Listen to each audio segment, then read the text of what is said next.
Hello, I'm George and you're on Bubble Spot. I have my Terraform backend resources set up to use Terraform Cloud. Because I started using Terraform during HashiCorp's open source days, I never really bothered to regularly check on Terraform Cloud and validate that all my workspaces, including my own Terraform Cloud account, are in good shape. It's not like I have cows to go and check for milk every day. That's probably an awful analogy, but in all seriousness, I relied on HashiCorp's credibility and reliability that all my state files and Terraform workspaces are in good state, which they are. However, recently, I decided to pay a visit to my Terraform workspaces and found this. I have more than 500 managed resources in Terraform Cloud, but the free subscription only allows for a maximum of 500. What this means is that I have more than 500 set of resources across all infrastructure stack that I have created so far, and across all state files that are stored in Terraform Cloud. I haven't really managed to bring this number down yet, and then one day, I got this notification. Imagine you are working in a company that requires regular updates of infrastructure resources for a large suite of applications. And if you are limited to 50 Terraform applies per day, and you do at least 10 deployments per day, then in a few days you'll be screwed. Well, I don't know what exactly will happen, but I imagine there will be hair pulling involved. This is essentially a way for HashiCorp to lure you to subscribe and pay for extra features that may be useful for you, but you may not end up using anyways. The other option is to move from Terraform Cloud to S3 bucket. And today, I will walk you through the process that I have gone through to migrate my Terraform infrastructure backend from Terraform Cloud to S3 bucket. I already have created this repository that I will use for today's changes. The first set of resources that we need are the actual S3 bucket to store state files and DynamoDB, which will serve as the main controller for the locking mechanism when we have multiple processes attempting to touch the same set of infrastructure resources. So let me open my main.tf. And let's start writing the necessary code to create my Terraform backend S3 bucket.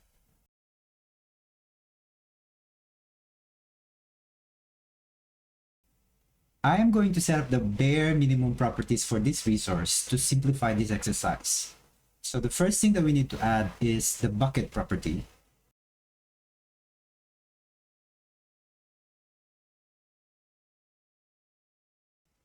And because state files will be updated every time we apply changes to an infrastructure stack, it just sounds reasonable to enable versioning for the objects inside the bucket. So let's add a new resource called AWS S3 bucket versioning.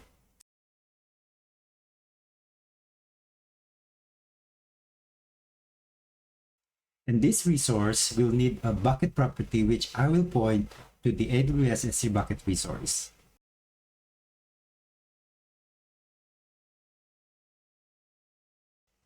And I also need to add the versioning configuration block with the status property set to enabled.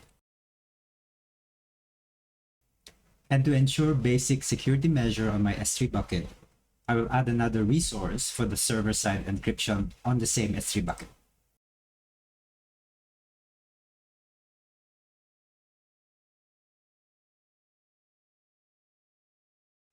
And then I will add the bucket property to point to the same S3 bucket resource and the rule that will apply basic encryption to the S3 bucket.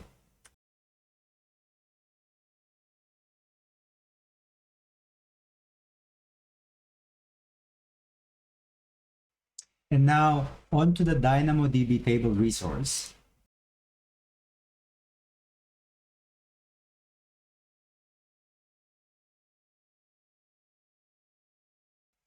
This resource will need a name property,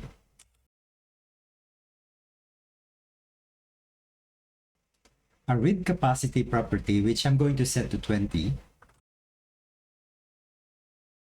and a write capacity, which I will set with the same value,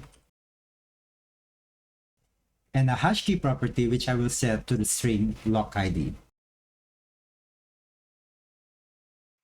And to configure the proper locking mechanism on this table, I will add the attribute block.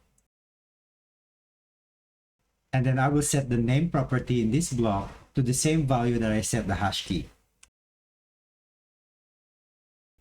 And then I will set the property type to a value S, which means the value is a string. And now that I have all my resources set up, let's head to my backend.tf. And let's set up the backend configuration for this repository. But we have a chicken and egg situation here. Do I set this up to use my new S3 and DynamoDB resources? Unfortunately, I cannot because the resources are not available yet. So does this mean we will need to use Terraform Cloud? Well, not really. I think this is a perfect opportunity to learn another aspect of Terraform infrastructure management that I have not shown you yet. In a segment on one of my videos on renaming resources that you can access right up there, I touched on how to import existing resources through Terraform CLI. What we will see on this segment is importing resources through the code. So just bear with me for now and allow me to use my local system as a backend for my infrastructure code temporarily.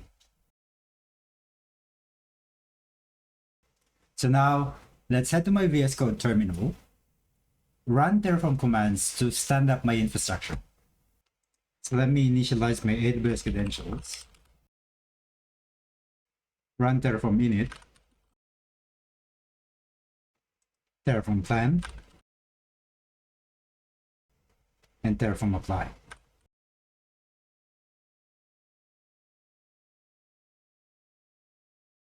Now that my S3 bucket and DynamoDB table resources are created, let me go back to my code and update my backend configuration to now point to my newly created S3 bucket. The simplest approach to this setup is to change my backend configuration to S3 like this.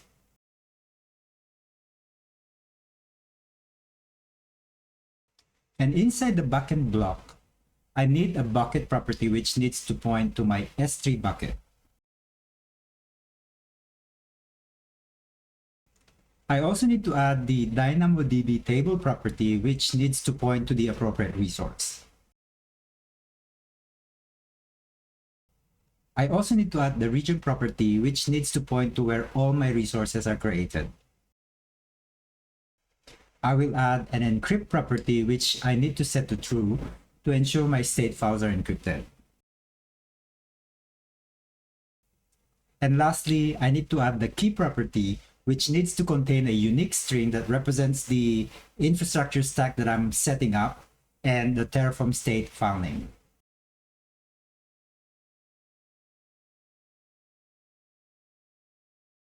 The reason why we need to set up a unique string on these key properties to make sure that state files don't end up overwriting each other. So now if I head to my VS Code terminal, because I changed my backend settings, I need to make sure that I rerun Terraform init. This error is complaining about an invalid property in the backend block. So let's go back and fix that. So instead of name property, this needs to be set using the bucket property. Now let's head back to my VS Code terminal and then rerun Terraform init. This prompt is asking me if I want to migrate the current state file, which, if you remember, I have set to local previously. But because we are going to see how we import existing resources later on, I will opt for no on this prompt. Now, if I run Terraform plan,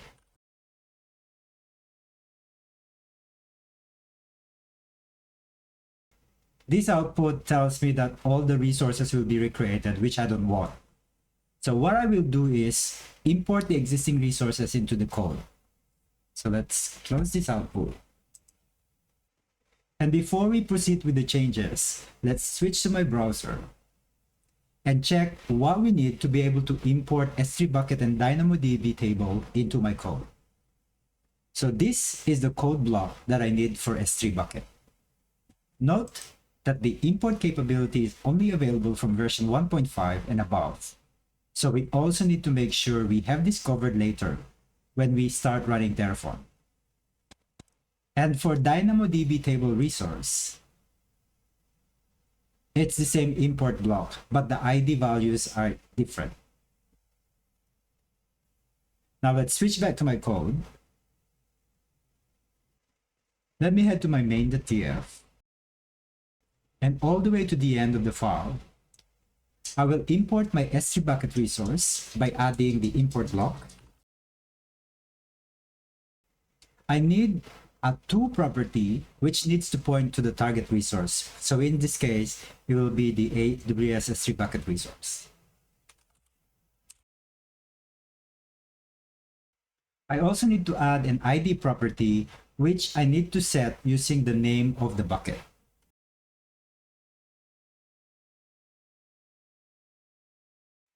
For my DynamoDB table resource, I will also add another import block. Set the to property to point to the DynamoDB resource. And set the ID property to point to the name of the resource. And now that those imports are set, let's switch to my VS Code terminal. Now, remember what we saw earlier about Terraform version? So if I check the version that I'm using currently,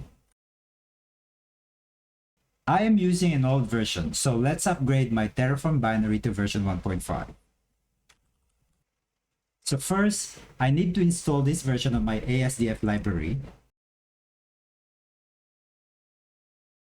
And then set a local configuration to use this version. Now, if I check my version again, it's version 1.5. So we're good to go. So now let me run Terraform plan.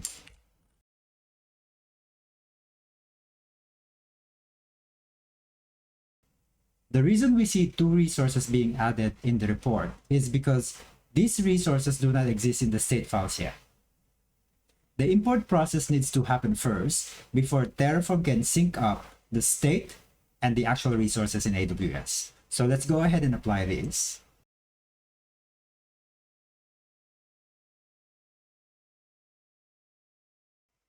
So the Terraform apply completed successfully, and the resources are imported into my state file. It's as simple as that. This is essentially how I integrate importing resources into the code, and hopefully that will come in handy sometime in the future. And now that we have an S3 bucket and a DynamoDB resource to use for Terraform backend, let's start migrating Terraform workspaces out of Terraform Cloud. So this repository that I have loaded on my VS Code is one of a few infrastructure repositories that I have set in the past. So let me head to my VS Code terminal, and I will create a separate branch for my changes.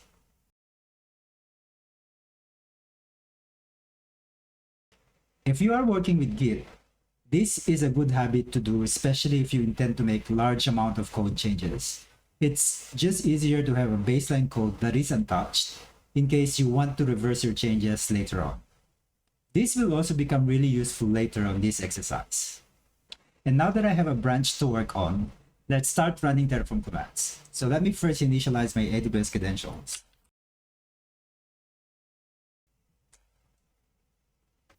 Now that I have my AWS credentials set, let's have a quick look at the backend settings for this infrastructure stack. So let's head to my VS Code Explorer and then open my backend.tf. Currently, the backend configuration is set to use Terraform Cloud. Now let's switch to my VS Code terminal.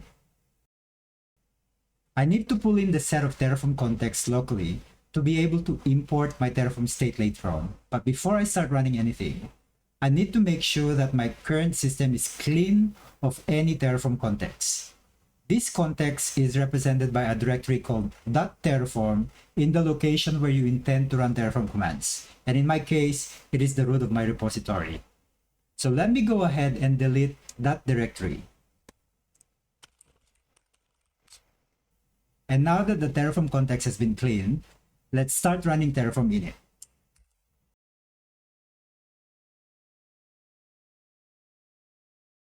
This prompt right here indicates that I am currently set to use the default workspace, which seems to stop the init process to finish. And to fix this, I need to export my tf workspace environment variable and set that to POC. So let's cancel this and then export tf workspace and set the value to POC. Now let's rerun Terraform init. And now that my Terraform init is successful, my Terraform context will be created. So if I list down the files on my current directory and check for the .terraform directory,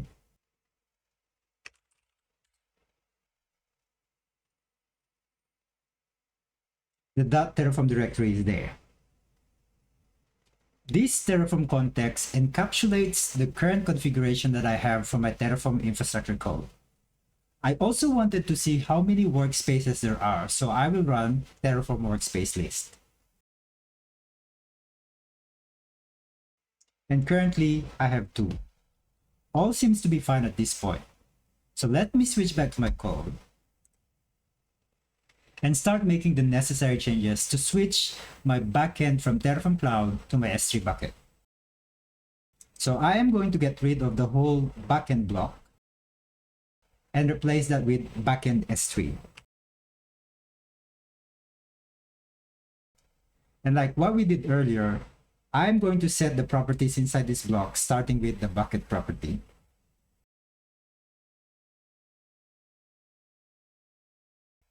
And then the DynamoDB table,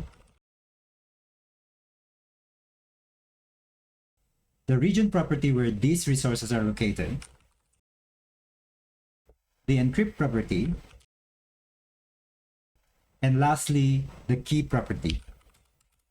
Again, this needs to have a unique string that is representative of the infrastructure stack that we are working on.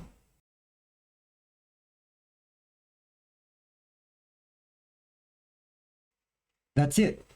That's all there is as far as change is concerned. So now let's switch to my VS Code terminal. I changed my backend configuration, so I need to rerun Terraform init.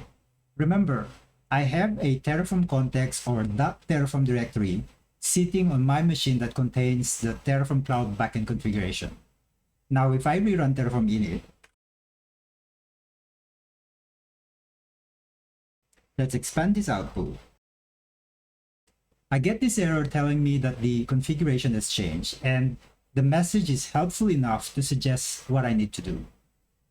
Because I am migrating from Terraform Cloud to S3, I will choose to do the first one, which is Terraform init migrate state. Let's close this output.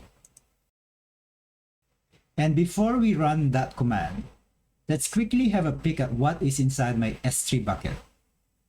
So let's run AWS S3 ls command against my S3 bucket.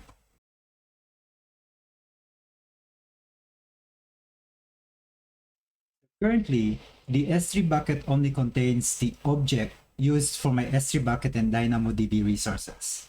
So now let's go ahead and run the migrate command.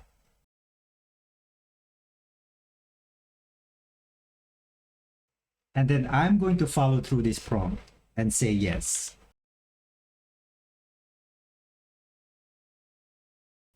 And that's done. What essentially happened is Terraform copied the current set of state files from Terraform Cloud into the S3 bucket and updated the Terraform context on my local machine. So the first thing that we need to do to verify this is check the contents of the S3 bucket once again. And now I have a new object inside the bucket called env. This directory is expected to contain all the workspaces that we have migrated from Terraform Cloud. So let's go ahead and list down the contents of this env directory in the S3 bucket. It should contain the workspace POC. And if I list the contents further down, there is my Terraform unique string key that I defined earlier when I set the S3 as backend. And inside this unique string key is the actual Terraform state file. Now, let's run Terraform init again just to see if that goes through.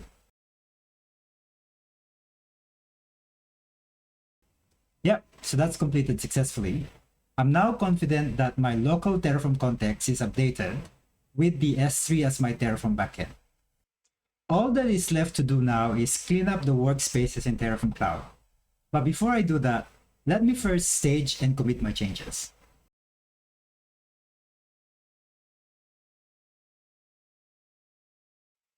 And now I can start looking at cleaning up the Terraform Cloud workspaces. And to do this, I need to switch back to my baseline code, which sits on my main branch.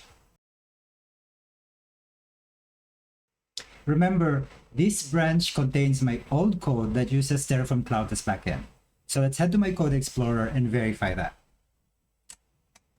So on my backend.tf, my backend configuration is set to use remote, pointing to Terraform Cloud. So now let's go back to my VS Code terminal. Remember that with all the Terraform init runs that I have done so far, I have a Terraform context on my local machine that contains my S3 backend configuration. So what I will do is delete the .terraform directory to clear the context. And now I am going to export my Terraform workspace like what I did earlier. And then run Terraform init.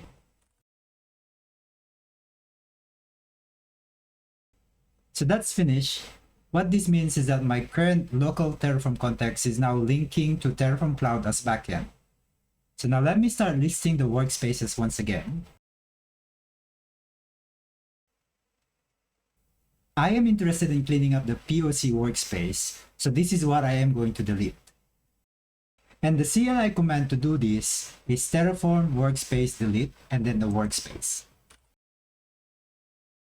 However, Terraform does not allow deleting workspaces that are currently selected.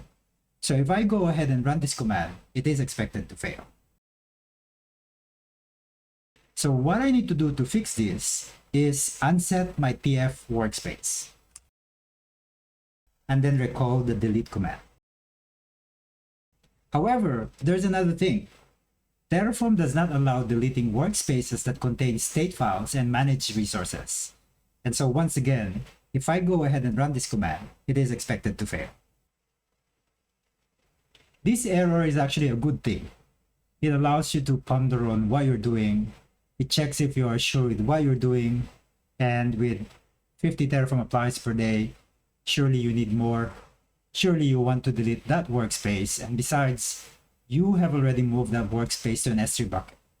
All jokes aside, please make very sure that you have migrated your workspaces completely and properly to S3 bucket before you proceed with deleting Terraform Cloud workspaces.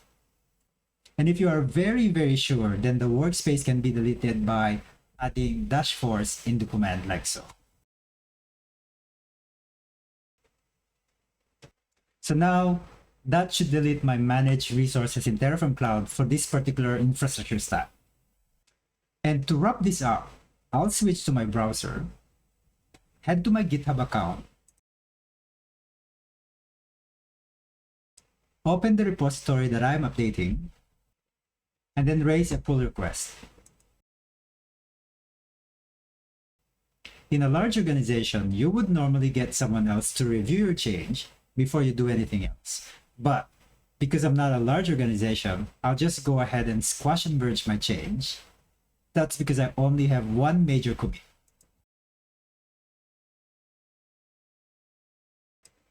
And I'm done with the task. I'm ready to work on the next repository to migrate out of Terraform Cloud. Hopefully, this episode comes in handy for anyone who is considering migrating their Terraform infrastructure backend out of Terraform Cloud and into AWS S3 bucket. If you do, let me know what you think in the comments below and send me some likes if you find this useful. And don't forget to hit the subscribe button if you like the content on this channel. Until next time, keep learning and stay safe. See ya.